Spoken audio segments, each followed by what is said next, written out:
Well, you don't know me, but I know you, and I've got a message to give to you.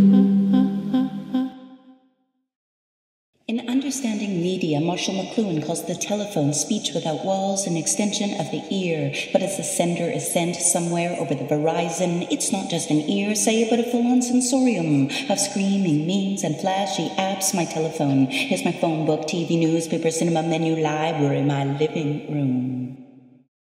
As the old Bell slogan used to say, reach out and touch someone. The telephone is a tactile medium. For Derrida, when I speak to you, I touch you from however far off you are, your voice's inflection on the telephone. But between touching and the untouchable, with our high-def, flat panel, two-tone track, tap, touch screens, there is an absolute untouchability. According to Freud, the telephone is a connecting of the unconscious through the receiver, but if the receiver is a caller and a call is a caress, the telephone is caressing the unconscious. Not just a telephone, but a trollophone, a tagaphone of retally tumbler telos, of inimitable, illimitable, subliminal thresholds, where my unconscious is touching your unconscious. The telephone is prosthetic and foregrounds the amputative present, metonymic of meaning production itself, reminding us that no matter how sophisticated the media, the message never fully arrives. All static-y and asemic dysemia, there's always, as Shannon might say, noise in the system. All dirty and distorted, something always gets lost in transmission.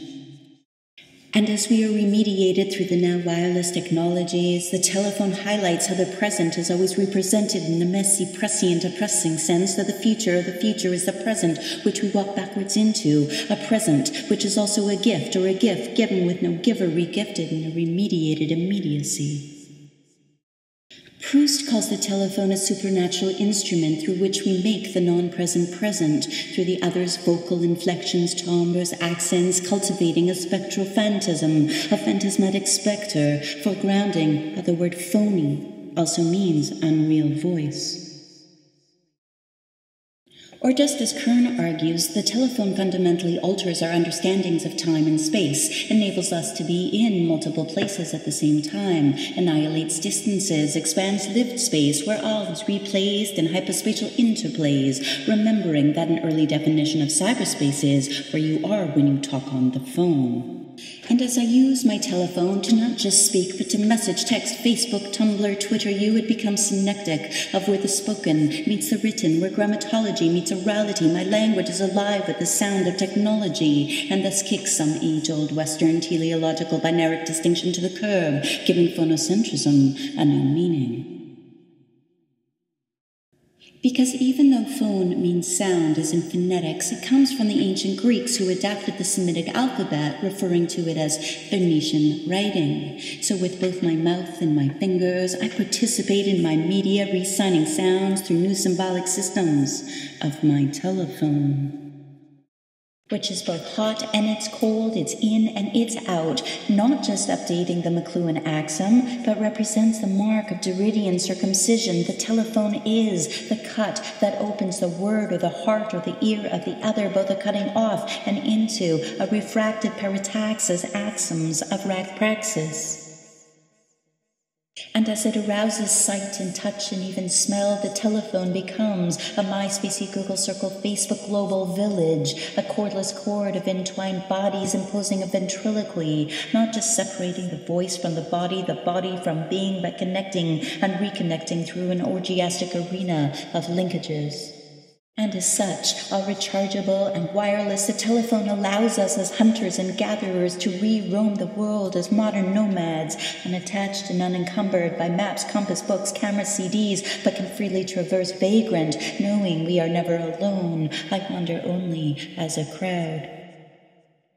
According to McLuhan, the term telephone originated in 1840 and first referred to a device made to convey musical notes through wooden rods, and it was the little-known Philip Reese in the 1860s who produced the first musical telephone, for grounding the relation between the media and its messages embedded in its very definition.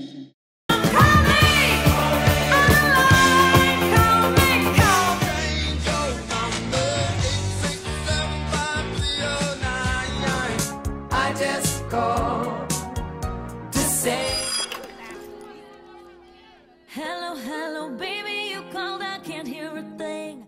And through intraphonemic telephony, you can call me maybe, but my real name is intertextual, as Derrida points out in Ulysses' Gramophone, showing how the telephone connects all possible narrative and signifying lines of communication. The telephone, like a prophet, is the network through which all information is transmitted.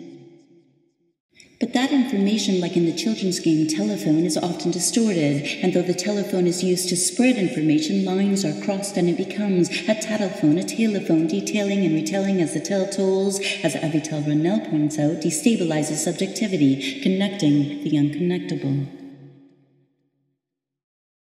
The telephone shows us how technology has broken into the body chrono-style. We are televaccinated, injected with otherness, as the telephone provides a fanatically addictive portal into the ear of the other, piercing our skin, our wall skin, game skin, brain skin, mind skin, skimming the screens of our cells, which are bifurcating. Thus, the telephone foregrounds how we are all schizophrenic, multiple, and uncontainable, how language itself as a mediated technology is always inscribed in excess, interruption, disruption, mutated in a polyglossic hearsay of voiceovers, mirrors, screens, memes, mimes, memories murmuring through an infinite untranslatability. And as we traverse our cyber foursquare, Apple Maps, Cell Pop, and Technoverse, grafting phantasms, images, trying to connect the tele far away and the phone sound, bringing a sense of immediacy, of presence. The telephone can never be understood as a das Ding thing in itself, but represents a thinking that responds and recalls.